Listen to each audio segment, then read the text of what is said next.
Bon du coup aujourd'hui un petit coup dans le potager. Je voulais mettre les poules, j'ai commencé à mettre les poules sauf que là elles vont pas nettoyer assez vite. Avec le temps qu'il fait et tout, il va vraiment falloir que je plante ce qui me reste en godet. Donc tant pis, je vais bâcher et faire des trous dans ma bâche pour mettre mes plants. Comme ça cet été ça me gérera l'enherbement sans que j'ai forcément trop à m'en occuper. Du moins la partie que je vais bâcher. C'est pas très esthétique mais pour l'instant, ça fera l'affaire. Ce matin, avec Luc, on est allé à un des rendez-vous pour la création d'entreprise. Donc on a encore appris pas mal de trucs. Là, c'est quasiment fignolé. On a quelques documents à envoyer et tout. Mais sinon, on arrive au bout. Et après, le plus long, ce sera les délais de traitement. Bref, là, on est parti pour faire ça. Donc je vous montre quand même ce que les poules ont nettoyé. Je sais pas si vous allez voir la différence avec la caméra. Bon, en gros, là, elles ont nettoyé à partir d'ici. Donc là, elles ont fait tout ça en 2 jours. Et puis après, il reste ça. Bon, on voit quand même une petite différence. Hein. Donc elles ont plutôt bien nettoyé, sauf que là, il y a vraiment trop à faire pour qu'elles me fassent tout correctement. Donc je vais bâcher. Je vais vraiment pas m'embêter pour le coup. Je vais bâcher sans couper l'herbe. On va voir ce que ça donne. De toute façon, l'herbe en dessous va finir par mourir. Et du coup, je vais mettre ça. Parce qu'il m'en reste un petit peu sur mon rouge. Je sais pas si j'ai assez pour tout faire. Mais en tout cas, il m'en reste un petit peu. Donc tant pis, je vais sacrifier ça. J'aime pas trop les trouer. Parce que j'essaye de m'en resservir autant que je peux. Mais tant pis, là je vais la trouer. Cette année j'ai manqué de temps. On a eu pas mal d'eau début du printemps. Enfin tout le printemps même. Donc forcément j'ai pas pu faire ça correctement. Et on est dépassé, c'est ce que je disais dans l'autre partie du vlog, on est dépassé par l'enherbement cette année. Je crois qu'il a vraiment tellement plu pour le printemps que l'herbe a poussé à une vitesse, c'est vraiment pire que les années précédentes. Même la partie que j'avais nettoyée, où j'avais semé les petits pois, c'est comme si je n'avais rien fait. L'herbe est aussi haute que de l'autre côté. Donc voilà, ça c'est toute la partie où j'avais semé les petits pois. Donc en soi, j'ai pas redésherbé derrière parce que mes petits pois s'étaient fait manger. Donc forcément j'ai pas redésherbé, mais l'herbe, vous voyez, elle arrive jusqu'ici. C'est tellement haut et pourtant il n'y avait plus rien quoi. J'ai 2-3 quand même, ça c'est des mange-tout. J'ai 2-3 plants qui arrivent à ressortir. J'irai récupérer ce qu'il y a à récupérer, mais en soi, voilà, ce sera que à manger en frais. Il n'y aura pas du tout de conservation pour cette année.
Bon du coup, j'ai changé de technique.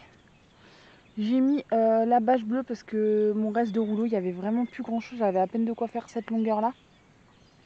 Donc j'ai récupéré une vieille bâche qui est bien abîmée. Il y a déjà des trous partout, etc. Et c'est déjà une bâche que je me suis servi, je crois, il y a 2 ans pour bâcher le potager, pour éviter que l'herbe ne repousse. Donc tant pis, je vais sacrifier celle-là et je vais faire des trous dans celle-ci. Par contre là, ce qui m'embête, c'est qu'il fait quand même super chaud. Et j'ai peur que si je plante maintenant, avec le reflet de la bâche, mes plants ils crament très fort parce que là il fait très chaud quand même.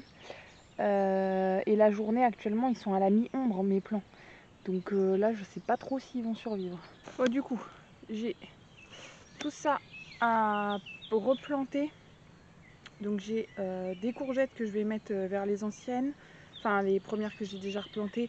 J'ai un concombre et après j'ai quand même pas mal de poivrons.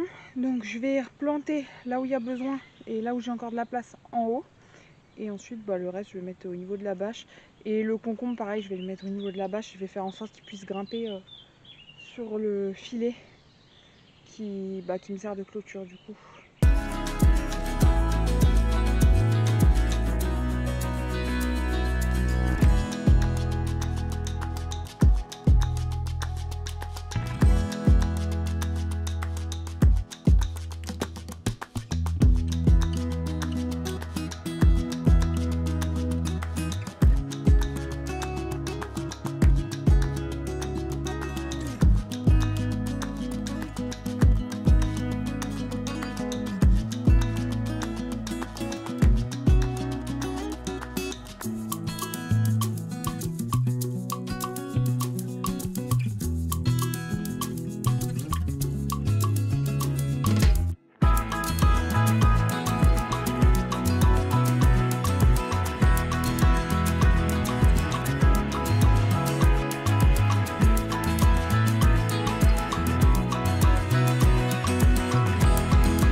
Bon, du coup je vous fais un petit point vite fait, je suis obligée d'arrêter parce que le voisin est en train de faucher le pré juste à côté.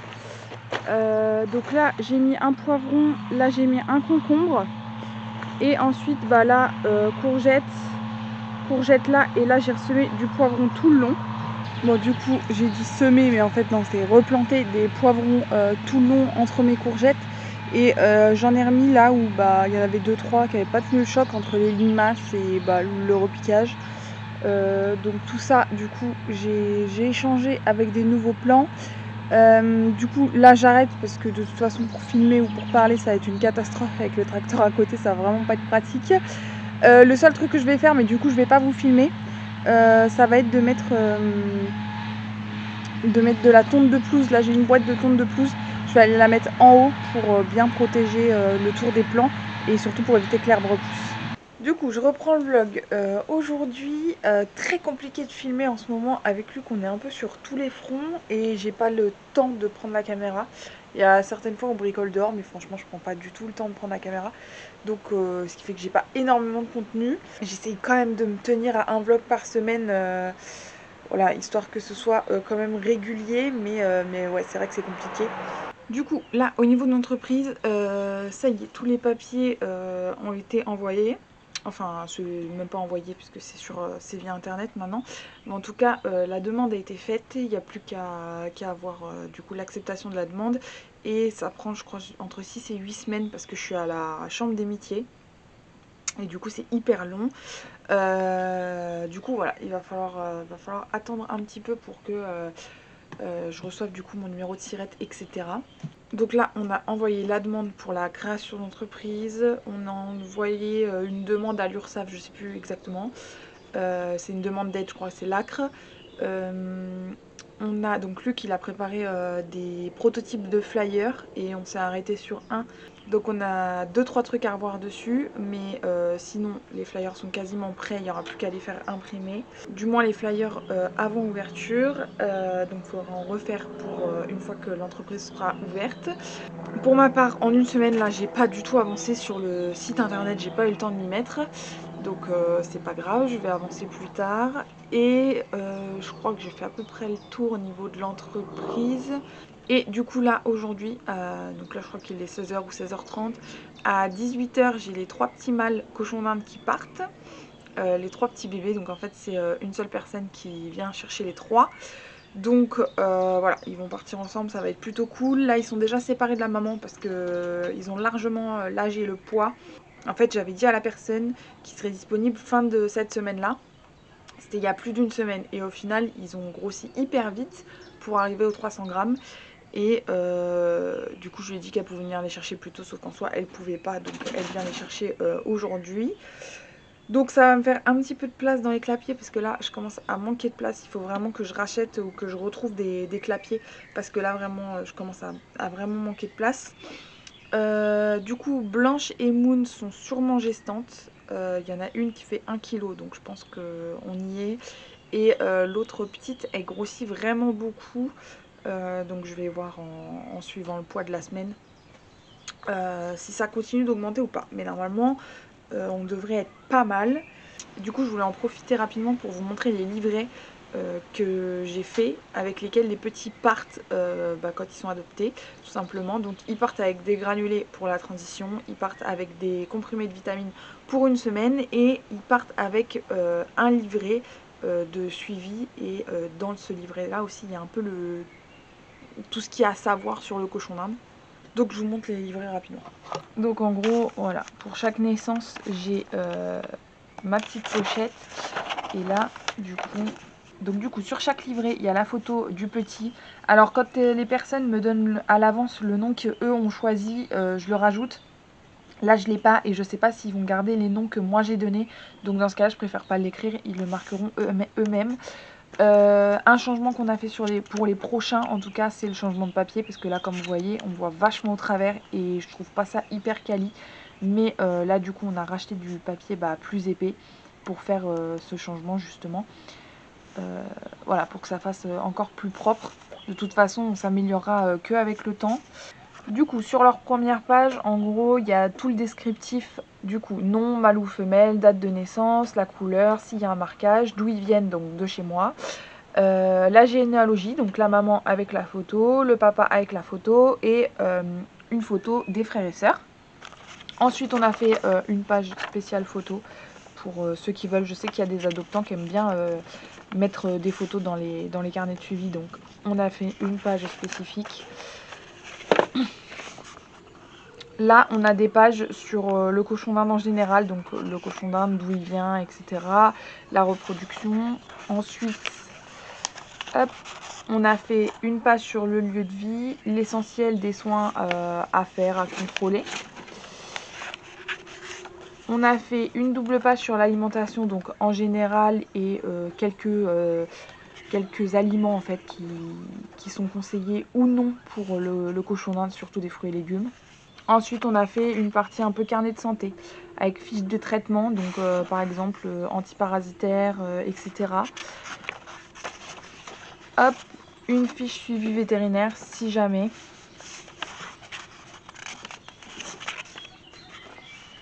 Et en dernier on a fait une double page sur le suivi de poids. J'ai essayé de mettre le max que je pouvais de place en fait. Parce que c'est vrai que le suivi de poids, moi par exemple ici ils sont tous pesés une fois par semaine.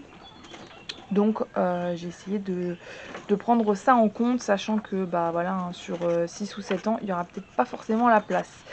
Mais voilà, et ensuite du coup ici il y a les poids depuis la naissance et de toutes les semaines en fait. Donc là le premier c'est le jour de la naissance, une semaine après, 2 semaines après, 3 semaines après, 4 semaines après.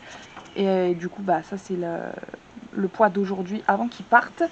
Donc voilà, même si nous personnellement ils sont pesés tous les jours, c'est enregistré dans une application pour moi. Voilà, là j'ai mis sur une semaine à chaque fois.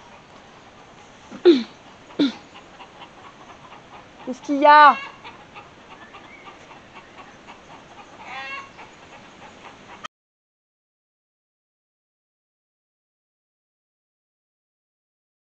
Je sais pas si vous allez entendre quelque chose, qu'il y a beaucoup de vent. Il y avait le renard juste en face. J'étais en train de vous parler, j'ai entendu les poules. Du coup je suis allée voir parce que je sais jamais si elles hurlent à cause du renard. Parce qu'il est encore venu nous chercher une poule il y a pas longtemps. Je me mets un peu à l'abri du vent. Parce que je sais pas si vous avez entendu ce que j'ai dit. J'étais justement en train de vous parler à l'instant, j'ai entendu les poules gueuler. On va voir quand elles gueulent comme ça parce que généralement c'est qu'il y a un truc qui leur plaît pas. Et là il y a même pas une semaine, le renard est encore venu nous choper une poule qui avait réussi à passer par-dessus l'enclos. D'habitude elle reste dans le coin donc il n'y a pas de souci. Mais là elle est allée dans le jardin, il nous l'a chopé là, le temps qu'on sorte, il était déjà parti avec.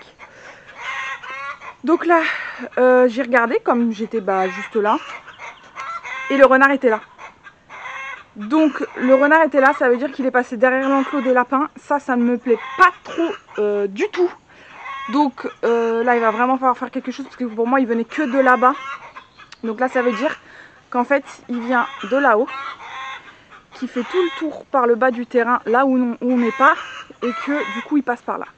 Donc là va vraiment falloir qu'on s'occupe de ça, qu'on finisse de déblayer tout là pour tout sécuriser. Donc là les poules sont en panique forcément. Je l'ai vu, j'ai filmé avec la caméra, je sais pas si je pourrais vous montrer. Du coup ouais il était là, je l'ai vu, il m'a pas vu, ce qui est bizarre parce que j'étais en train de vous parler donc il m'a vraiment pas entendu. Et il a commencé à les chasser là, du coup j'ai tracé pour le chasser. Mais ouais là ça m'embête beaucoup, donc je voulais aller déblayer de l'autre côté juste après. Et bah je vais attaquer là, je vais nettoyer tout ça pour qu'il ait moins de place pour se cacher. Ce qui m'embête beaucoup c'est mes lapins. Parce que là, en pleine journée, il peut largement me défoncer le grillage et passer. Donc il va vraiment falloir que je fasse attention à ça. Et du coup les poules elles sont en panique parce que je pense qu'elles en ont marre de se faire bouffer. Maintenant dès qu'elles voient même les petits lapins qui se promènent, elles gueulent parce que voilà, elles alertent pour dire qu'il y a un problème. Donc là je sais plus quoi faire pour le renard. Là ce renard il commence vraiment à me gaver parce que je voudrais remettre les poules dans le jardin, je peux pas parce qu'à tous les coups il va me les bouffer. Je voudrais racheter des poussins, j'en rachète pas parce que j'ai peur qu'ils viennent me les bouffer. Là ça commence à me gonfler, j'arrive pas à l'attraper avec la nasse. La dernière fois on a sorti Laïa quand on l'a vu partir avec la poule, sauf que c'est pareil, si Laïa le prend en chasse, elle lâchera pas. Donc je sais pas si on pourra retrouver la chienne derrière. Là ça commence à fortement me gaver, faut qu'on trouve une solution. À part l'électrique, je sais pas. Donc si certains d'entre vous ont des solutions pour chasser ces foutus renards, je pense que c'est le même qui vient à chaque fois. Là je suis au bout du rouleau. Là voilà, il passe de l'autre côté, puis là il passe vers mes lapins, c'est pas possible quoi. Après je dis pas, hein, quand il me bouffe une poule ça me fait vraiment chier. Mais s'il m'attaque un lapin, sur la chaîne des préférences, on va dire, c'est dur à dire mais on va le dire quand même. Les lapins passent largement au-dessus des poules, donc ouais. Là, il va vraiment falloir trouver une solution, c'est juste pas possible. Bon, du coup, j'en étais où? Parce que j'ai appelé Luc entre temps pour lui dire. Oh, ça me saoule cette idée-là, de me dire qu'il passe carrément derrière les lapins. Parce que je pense que s'il veut m'arracher la porte, il peut. Hein. Je sais pas, je pense que ça a de la force un renard si ça s'y met. Donc ça me fait un petit peu peur. Bon, je vous montre juste la dernière page du coup du livret que je vous ai pas montré. Et du coup, sur la dernière page, j'ai mis des liens de tout ce que nous on se sert ici. Donc les granulés, les vitamines et tout le matos. Et ensuite, il y a ma carte de visite. Donc voilà, je trouve que c'est plutôt complet. Je pense que ce sera revu au fur et à mesure des adoptions. Un truc que je vais changer, c'est ma page, je sais plus c'est où, je crois que c'est dans l'alimentation. Là par exemple, je voudrais remettre un bon paragraphe sur la vitamine C, vraiment de A à Z comme celui que j'ai fait sur Facebook. Je me dis que ce serait pas mal. Du coup, ils partent avec leur livret de suivi et ils partent avec le contrat d'adoption. Voilà, donc dessus pareil, il y a tout ce qui concerne l'animal, l'adresse et le nom des adoptants. Et puis les signatures, voilà. Comme ça, premièrement, moi je sais où ils partent, dans le sens où ils partent pas n'importe où, n'importe comment. Et deuxièmement, en cas de contrôle, voilà, j'ai fait signer tous les documents nécessaires. Et comme ça, on peut rien me reprocher, à savoir aussi que pour ceux qui réservent à l'avance, donc en fait, tant que les petits sont pas sevrés, je demande un acompte pour la réservation parce que ça arrive très souvent que les gens disent bah je viens vous le chercher quand il sera sevré et en fait ils donnent plus jamais de nouvelles. Donc dans ces cas-là, quand ils sont pas encore sevrés, je demande un acompte pour la réservation et à partir du moment où ils sont sevrés, comme les gens peuvent venir les chercher tout de suite, on va dire, je demande pas forcément d'acompte. Donc voilà, pour faire le point sur ça, donc là les 3 bébés ils vont partir, je sais plus si... Non je crois que je vous ai pas dit, la petite femelle elle est partie dimanche, non je crois que j'ai pas repris la caméra depuis dimanche, la petite femelle est partie dimanche soir, donc elle est partie là où j'ai adopté Tricotte, donc elle est partie chez sa grand-mère techniquement. Donc voilà, plutôt cool de discuter avec du coup cette petite éleveuse là.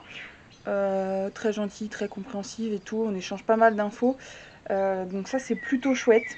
Et du coup j'aurai aussi un suivi de la petite puisqu'elle partage aussi sur Facebook. Donc ça c'est plutôt cool quand on peut avoir un suivi des bébés, surtout que en soi, c'est ce que je disais du coup à la personne qui va venir chercher les petits cochons d'Inde. Ça fait toujours plaisir d'avoir un suivi étant donné que bah voilà, j'en prends quand même soin depuis qu'ils sont nés, je les pèse tous les jours, je donne les vitamines à la main, je fais attention, je surveille que tout le monde aille bien, je fais attention à la maman et tout, genre vraiment j'en prends soin, je fais des livrets personnalisés pour chacun. Vraiment ils ont un suivi spécifique pour chaque petit, donc vraiment je trouve ça chouette quand je peux avoir des petites nouvelles derrière. Et quand on voit surtout que du coup ils grandissent bien et qu'ils vont bien, parce que techniquement ça veut dire que j'ai bien fait mon boulot aussi. Donc ouais, je trouve ça plutôt chouette. Bon du coup, beaucoup de vent, je sais pas si vous allez entendre. Bah faut que je déblaye tout ça. Hein. Donc là l'enclos des poules, j'allais dire des lapins, n'importe quoi, l'enclos des poules vient jusqu'ici. Donc là je vais commencer là, je vais tout faire au taille-haie. Et puis ouais, on va commencer à déblayer, qu'en fait il puisse pas trop se cacher, que le renard puisse pas trop se cacher dans les hautes herbes. Et que bah voilà, hein, qu'on arrive à s'en débarrasser quand même. Même si je pense que le seul moyen, malheureusement, c'est triste à dire, mais ça va être de le tuer. Hein. Soit de l'attraper et de le tuer, soit bah, de l'attendre. Et voilà. Et s'en débarrasser parce que là c'est juste pas possible en fait. Je peux pas me faire bouffer toutes mes poules. Du coup on n'a plus d'œufs. J'ai à peu près un œuf tous les 2 jours. Donc pas très rentable vu le nombre de poules. Voilà.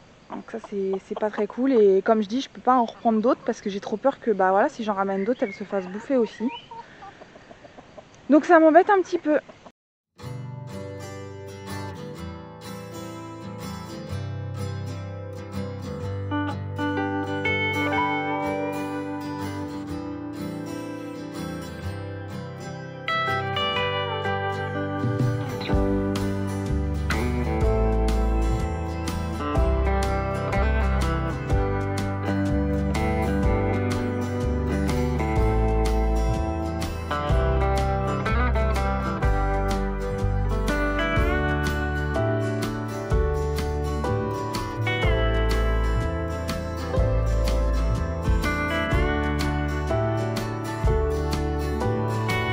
Du coup là il y avait surtout des orties donc ça va assez vite à la débroussailleuse. Par contre j'arrive pas à aller au ras du sol donc là je coupe le plus gros. Luc repassera avec la débrousse par dessus, ce sera plus pratique. En plus comme ce sera déjà pré-coupé, ce sera plus pratique pour lui de passer que quand c'est des orties qui sont hauts. Parce qu'en plus quand ils sont hauts c'est un coup, vous les prenez dans la tronche quand vous les coupez. Donc ça c'est plutôt relou. Donc il me reste encore ça, là j'ai un truc en métal à enlever. Pour être sûr de ne pas coincer mon taille-haie dedans. Donc là ce que je vais faire c'est que je vais me rentrer un petit peu. Normalement la personne va pas tarder à venir chercher les bébés cochons d'Inde. Donc je vais rentrer parce que sinon je vais pas entendre la sonnette. Normalement les chiens doivent l'entendre. Mais compliqué et j'ai pas mon téléphone sur moi. Donc je vais me rentrer un petit peu le temps que la personne vienne. Et ensuite je ressortirai pour continuer ça du coup. Bon du coup ça y est, les petits ils sont partis, donc là j'ai plus que mes 2 femelles potentiellement gestantes. Voilà, les 3 petits ils sont partis, donc ça va faire un petit peu de place, ça va même faire un peu vite parce que du coup le matin c'est eux qui chantaient en premier. Donc là qui sont partis, je pense que ça va presque faire vite du coup le matin. Bon du coup je vais pas reprendre la coupe le long du grillage, on fera ça demain avec Luc. Là je vais aller faire autre chose et demain matin je vais du coup faire le montage de ce vlog pour qu'il puisse sortir demain soir. Voilà, donc là les formats de vlog en ce moment ils sont pas terribles mais comme je vous dis on manque de temps avec la création d'entreprise et tout. On essaie de jongler avec tout en même temps mais c'est pas évident. Enfin voilà, du coup je clôture ici et du coup je vous dis à la semaine prochaine dans le prochain vlog.